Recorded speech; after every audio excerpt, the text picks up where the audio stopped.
श्रुतिस्मृतिपुराणानाम् आलयं करुणालयं नमामि भगवत्पाद ಶಂಕರಂ ಲೋಕಶಂಕರಂ.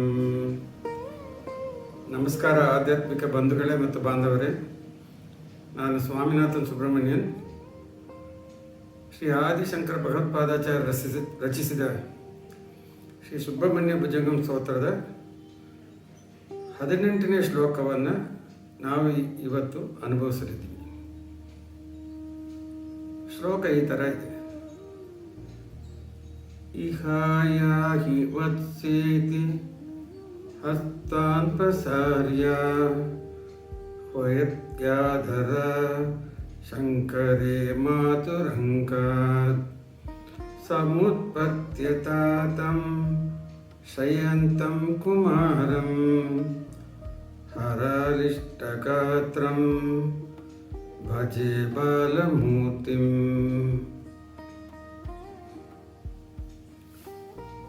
ಇಹ ಆಯಾಹಿ ವತ್ಸ ಇತಿ ಹಸ್ತಾನ್ ಪ್ರಸಾರ್ಯ ಆಹ್ವಯಾತಿ ಆದರಾತ್ ಶಂಕರೇ ಮಾತೃ ಅಹಂಕಾತ್ ಸಮುತ್ಪತ್ಯ ತಾತಂ ಶಯಂತಂ ಕುಮಾರಂ ಹರ ಆಶ್ಲಿಷ್ಟಗಾತ್ರಂ ಭಜೆ ಬಾಲಮೂರ್ತಿಂ.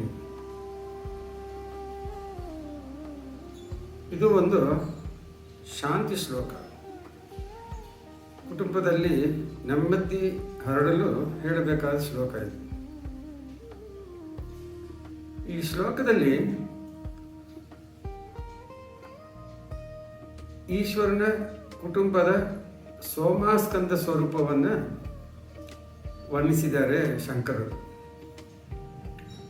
ಪರಮಶಿವ, ಪಾರ್ವತಿ, ಇವರ ನಡುವೆ ಸುಬ್ರಹ್ಮಣ್ಯ ಈ ಥರ ಆಸೀನರಾಗಿದ್ದರೆ ಆ ಸ್ವರೂಪಕ್ಕೆ ಸೋಮಾಸ್ಕಂದ ಅಂತ ಹೇಳ್ತಾರೆ. ಇಹ ಆಯಾಹಿ ವತ್ಸ ಇತಿ ಹಸ್ತಾನ್ ಪ್ರಸಾರ್ಯ. ಪಾರ್ವತಿ ದೇವಿಯ ಮಡಿಯಲ್ಲಿ ಆಟವಾಡ್ತಿದ್ದ ಮಗು ಸುಬ್ರಹ್ಮಣ್ಯ. ಇದನ್ನು ಶಂಕರ ನೋಡ್ತಾರೆ. ಅವರ ನೇತ್ರಾಗ್ನಿಯಿಂದ ಉತ್ಪನ್ನವಾದ ಮಗು ಅದು. ತಾಯಿ ಮಡಿಯಲ್ಲಿ ಕೂತಿರೋದು ನೋಡಿ ಶಿವನು ಪ್ರೀತಿಯಿಂದ ಇಲ್ಲಿಗೆ ಬಾ ಮಗು ಅಂತ ಕೈ ಚಾಚಿ ಕರೀತಾರೆ. ಇಹಾಯಾಹಿ ವತ್ಸ, ಬಹಳ ವಾತ್ಸಲ್ಯದಿಂದ ಮಗುವನ್ನು ಕರೆದ್ರೆ ಅದಕ್ಕೆ ವತ್ಸ ಅಂತ ಹೇಳಿ ಹೇಳ್ತಾರೆ. ಪುಟ್ಟ ಮಗು ಅದು, ಭಾಷೆ ಗೊತ್ತಿರುತ್ತೋ ಇಲ್ವೋ, ಅದಕ್ಕೋಸ್ಕರ ಇಹಾಯಾಹಿ ಅಂತ ಹೇಳ್ತಾ ಇದ್ದಂಗೆನೆ ಕೈಯನ್ನು ಚಾಚ್ತಾರೆ. ಅದನ್ನು ನೋಡಿ ಮಗು ಬರಬಹುದು ಅಂತ. ಆಹ್ವಯಾತಿ ಆದರಾತ್. ಆಹ್ವಯಾತಿ ಆದರಾತ್ ಅಂದರೆ ಬಹಳ ಆದರದಿಂದ ಕರೀತಾ ಇದ್ದಾರೆ. ಆವಾಗ ಮಾತೃ ಅಂಕ ಸಮುತ್ಪತ್ಯ, ಆ ಕರೆ ಕೇಳುತ್ತಿದ್ದಂತೆಯೇ ಮಗು ಪ್ರೀತಿಯಿಂದ ತಕ್ಷಣ ತಾಯಿಯ ತೊಡೆಯಿಂದ ಎದ್ದು ತಂದೆಯ ಕಡೆಗೆ ಧಾವಿಸುತ್ತೆ. ತಾತಂ ಶ್ರೀಯಂತಂ ಕುಮಾರ ಹರ ಅಷ್ಟಿಷ್ಟ ಗಾತ್ರಂ ಅಂದರೆ ತಂದೆ ಶಿವನು ತನ್ನನ್ನು ಆಶ್ರಯಿಸಿ ಬಂದ ಬಾಲಕನನ್ನು ಬಿಗಿಯಾಗಿ ಎದೆಗೆ ಹಾಕಿಕೊಳ್ತಾನೆ. ಹರ ಅಂದರೆ ಶಿವ, ಆಶ್ಲಿಷ್ಟ ಗಾತ್ರಂ ಅಂದರೆ ತಬ್ಬಿಕೊಳ್ಳೋದು, ಗಾತ್ರಂ ಅಂದರೆ ದೇಹ, ಆ ದೇಹವನ್ನು ತಬ್ಬಿಕೊಳ್ತಾನೆ. ಭಜೆ ಬಾಲಮೂರ್ತಿ, ಅಂಥ ಬಾಲಮೂರ್ತಿಯನ್ನು ನಾನು ಭಜಿಸುತ್ತೇನೆ, ಧ್ಯಾನಿಸುತ್ತೇನೆ. ಬಹಳ ಸರಳ ಶ್ಲೋಕವಾದರೂ ಕೂಡ ಶಂಕರರ ಒಂದು ಮುದ್ರೆ ಇದ್ದೇ ಇದೆ. ಆಳವಾದ ಅರ್ಥಗಳು ಉಂಟು ಇದಕ್ಕೆ. ಆಗಲೇ ಹೇಳಿದಂಗೆ ಸೋಮ ಅಂದರೆ ಶಿವ ಮತ್ತು ಪಾರ್ವತಿ, ಸ್ಕಂದ ಅಂದರೆ ಅವರ ಪುತ್ರ ಕಾರ್ತಿಕೇಯ. ಸೋಮಸ್ಕಂದ ಅನ್ನೋದು ಹಿಂದೂ ಧರ್ಮದಲ್ಲಿ ಅತ್ಯಂತ ಪವಿತ್ರವಾದ ಮತ್ತು ಮಂಗಳಕರವಾದ ದೈವಿಕ ರೂಪ. ಮನೆಯಲ್ಲಿ ಇಡುವಂಥ ಒಂದು ಮುಖ್ಯವಾದ ಒಂದು ರೂಪ ಇದು. ಶಿವ ನಮ್ಮ ಎಲ್ರಿಗೂ ಗೊತ್ತು, ಅದು ಪರಮಸತ್ಯ, ಸತ್, ಅದು ಒಂದು ಅಸ್ತಿತ್ವ. ಶಕ್ತಿ ಪಾರ್ವತಿ, ಚಿತ್ತ ಅಂದರೆ ಶುದ್ಧ ಪ್ರಜ್ಞೆ. ಅದು ಸ್ಕಂದ ಆನಂದ ಅಂದರೆ ಸಚ್ಚಿದಾನಂದ ಸ್ವರೂಪ ಅಂತ ಹೇಳಿ, ಅದಕ್ಕೆ ಮನೆಯಲ್ಲಿ ನೆಮ್ಮದಿ ಸಂತೋಷ ಹರಡಬೇಕಂದ್ರೆ ಈ ಒಂದು ಶ್ಲೋಕವನ್ನು ಹೇಳ್ತಾರೆ. ಸೋಮಸ್ಕಂದ ಮೂರ್ತಿಯಲ್ಲಿ ಶಿವನು ಪಾರ್ವತಿಯೊಂದಿಗೆ ಕುಳಿತಿದ್ದು ಅವರಿಬ್ಬರ ಮಧ್ಯದಲ್ಲಿ ಬಾಲಸುಬ್ರಹ್ಮಣ್ಯ ಇರ್ತಾನೆ. ನಾವು ಸಾಮಾನ್ಯವಾಗಿ ಶಿವನನ್ನು ಯಾವ ರೂಪದಲ್ಲಿ ನೋಡಿದ್ದೀವಿ ಅಂದರೆ, ಒಂದು ಸಂಹಾರ ರೂಪ, ಇಲ್ಲ ಅಂದರೆ ಧ್ಯಾನ ರೂಪ, ತಪಸ್ವಿ ರೂಪ, ಇಷ್ಟೇ. ಆದರೆ ಸೋಮಸ್ಕಂದ ರೂಪ ಏನು ವಿಶೇಷ ಅಂದರೆ, ಶಿವನನ್ನು ಗೃಹಸ್ಥನಾಗಿ ನಾವು ಕಾಣಿಸ್ಕೊಳ್ಬೋದು. ಅಂದರೆ ನಮ್ಮ ಅಕ್ಕಪಕ್ಕ ಮನೆಗಳಲ್ಲಿ ನಾವು ಸಾಮಾನ್ಯವಾಗಿ ನೋಡುವಂಥ ಒಂದು ದೃಶ್ಯನೇ. ಸಾಮಾನ್ಯವಾಗಿ ಒಂದು ಮನೆಯಲ್ಲಿ ಅಂದರೆ ತಂದೆ ತಾಯಿ ಇರ್ತಾರೆ, ಮಗು ಇರ್ತದೆ, ತಂದೆ ಮಗುವನ್ನು ಕರೀತಾನೆ, ತಾಯಿ ಅದನ್ನು ಆಟ ಆಡಿಸ್ತಾ ಇರ್ತಾಳೆ. ಈ ಒಂದು ನೋಟವನ್ನು ನಾವು ಎಲ್ಲಿಯೂ ಸಾಮಾನ್ಯವಾಗಿ ನೋಡ್ಬೋದು. ಈ ಶ್ಲೋಕದಲ್ಲಿ ನಮ್ಮಂಥ ಜನರಿಗೋಸ್ಕರ, ಅಂದರೆ ಶಿವ ಅಂದರೆ ಯಾವುದೋ ದೂರದಲ್ಲಿ ಇರೋನು, ನಮ್ಮ ಕೈಗೆ ಸಿಗಲ್ಲ ಅವನು ಅನ್ನೋ ಭಾವನೆ ಹೋಗಬೇಕು. ಅವನು ನಮ್ಮಲ್ಲಿ ಒಬ್ಬನೇ ಒಂದು ಭಾವನೆ ಬರಲಿ ಅನ್ನೋಕ್ಕೋಸ್ಕರ ಮಾಡಿರುವಂಥ ಶ್ಲೋಕ. ಅದಕ್ಕೆ ಇದರಲ್ಲಿ ಶಿವನನ್ನು ಒಂದು ಗೃಹಸ್ಥನಾಗಿ ಚಿತ್ರೀಕರಣ ಮಾಡಿದ್ದಾರೆ ಶಂಕರರು.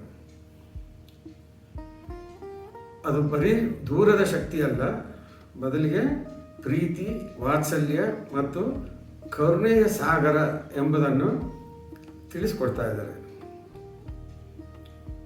ಸೋಮಸ್ಕಂದ ರೂಪದ ಆರಾಧನೆಯ ಮಾಡಿದರೆ ಜೀವನದಲ್ಲಿ ಶಾಂತಿ, ಸಂತಾನ ಭಾಗ್ಯ ಮತ್ತು ಆಧ್ಯಾತ್ಮಿಕ ಉನ್ನತಿಯನ್ನು ಕೂಡ ನಾವು ಪಡೆಯಬಹುದು. ಇಲ್ಲಿ ಜೀವಾತ್ಮ ಮಗು ಪ್ರೇಮಮಯವಾದ ಈಶ್ವರನ ಸಂಕಲ್ಪದಿಂದ, ಅಂದರೆ ಬಾ ಅಂತ ಕರುಣೆಯಿಂದ ಕರೀತಾ ಇದ್ದಾನೆ. ಪಾರ್ವತಿ ಪ್ರಕೃತಿ, ಅಂದರೆ ಅವಳು ಹಿಮವಾನ್ಗೆ ಹುಟ್ಟಿದವಳು. ಮಗು ತಾಯಿಯ ಮಡಿಲನ್ನು ಬಿಟ್ಟು ತಂದೆ ಕಡೆ ಧಾವಿಸುವುದು ಭೂಲೋಕದ ಭೋಗವನ್ನು ತ್ಯಾಗ ಮಾಡಿ ಯೋಗ ಸ್ಥಿತಿಯನ್ನು ಸೇರುವುದು ಅಂತ ಗುರುತಿಸ್ತದೆ. ಇಂತಹ ಮುಗ್ಧ ದೈವಿ ಬಾಲಮೂರ್ತಿಯನ್ನು ನಾನು ಭಕ್ತಿಯಿಂದ ಧ್ಯಾನಿಸ್ತೇನೆ ಅಂತ ಹೇಳಿ ಶಂಕರರು ಹೇಳ್ತಾರೆ. ಇದರಲ್ಲಿ ಇನ್ನೊಂದು ವಿಶೇಷ ಈ ಶ್ಲೋಕದಲ್ಲಿ ಅಂದರೆ, ಮೊದಲನೇ ಬಾರಿಗೆ ಶಿವನನ್ನು ಬೇರೆ ಬೇರೆ ಹೆಸರಿನಲ್ಲಿ ಕರೆದಿದ್ದಾರೆ. ಈ ಶ್ಲೋಕದಲ್ಲಿ 18ನೇ ಶ್ಲೋಕದಲ್ಲಿ ಮೊದಲನೇ ಬಾರಿಗೆ ಶಂಕರ ಅಂತ ಕರೀತಾರೆ. ಅಂದರೆ ತನ್ನ ಹೆಸರನ್ನು ಅಲ್ಲಿ ಸೇರಿಸ್ತಾ ಇದ್ದಾರೆ. ಮೊದಲ ಬಾರಿಗೆ ಶಂಕರ ಎಂದು ಆದಿಶಂಕರ ಹೆಸರು ಈ ಭುಜಂಗ ಸ್ತೋತ್ರದಲ್ಲಿ ನಾವು ಕಾಣಬಹುದಾಗಿದೆ. ರಚಿಸಿದವರ ಹೆಸರು ಕೂಡ ಬಂತು. ಶಂ ಅಂದರೆ ಕಲ್ಯಾಣ ಅಥವಾ ಶುಭವನ್ನು ಕೊಡುವನು, ಕರ ಅಂದರೆ ಕೊಡುವನು, ಕರ್ತ. ಶಂಕರ ಅಂದರೆ ಕಲ್ಯಾಣಕಾರಿ. ಇದು ಶಿವನ ಪರಮ ಕರುಣಾಮಯಿ ಸ್ವರೂಪವನ್ನು ಸೂಚಿಸುವಂಥದ್ದು ಶಂಕರೇ ಎಂದರೆ.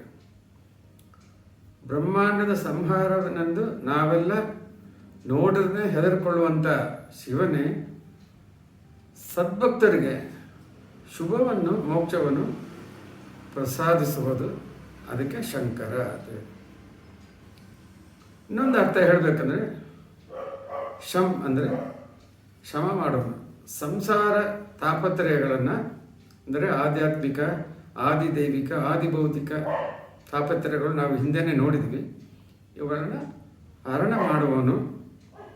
ಸಾಧಕನ ದೃಷ್ಟಿಯಲ್ಲಿ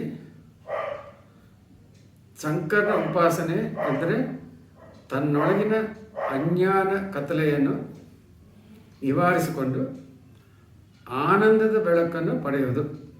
ಅದಕ್ಕೆ ಶಂಕರ ಅಂತೇಳಿ ಹೆಸರು. ನಾವು ಕೂಡ ನಮ್ಮ ಮನಸ್ಸಿನಲ್ಲಿ ಈ ಸೋಮಾಸ್ಕಂದ ಸ್ವರೂಪವನ್ನು ನೆಲೆಸಿ ಈ ಶ್ಲೋಕವನ್ನು ಪಠಿಸಿದರೆ ಕುಟುಂಬದಲ್ಲಿ ಸಾಮರಸ್ಯ ಉಂಟಾಗಿ ಮನೆಯಲ್ಲಿ ಆನಂದದ ಪ್ರವಾಹ ಹರಿಯುತ್ತದೆ. ನಮಸ್ಕಾರ.